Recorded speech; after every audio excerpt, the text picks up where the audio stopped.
আসসালামু আলাইকুম বড় ভাই। হাই, কেমন আছেন? আশা করি সবাই ভালো আছেন। আজকের ভিডিওতে কথা বলবো এখনকার নাটক আগেকার নাটক, এখনকার সিনেমা আগেকার সিনেমা এর মধ্যে পার্থক্য নিয়ে।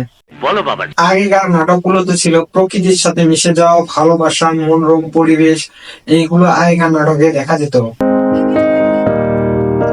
এখনকার নাটকে নায়িকার অন্য বুকে না থেকে সদাই গলায় দেখা যায়, এটাই হচ্ছে স্টাইলিশ নাটক। আর এখনকার নাটকে আরেকটা জিনিসও দেখা যায়, সেটা বাস্তবতা মনে হয় প্রেম ভালোবাসা। আমার মগজে মস্তিষ্কে মনে সাহানা, আই লাভ ইউ। এবার কথা বলা যাক সিনেমা নিয়ে। ও আচ্ছা। আগেকার বাংলা সিনেমাগুলো দেখলে আহারে, চোখের পানিতে বুকটা বাইসা যায়। এখনকার সিনেমাগুলো দেখলে মনে হবে আপনি নায়িকার ভালোবাসায় ডুবে গেছেন। এই সিনেমা তো পাবলিক খাইব না। এছাড়াও সিনেমার মধ্যে অনেক পার্থক্য রয়েছে, যেগুলো চোখে পড়েছে সেগুলোই তুলে ধরার চেষ্টা করেছি। সো দেখা হচ্ছে নতুন কোনো ভিডিওতে।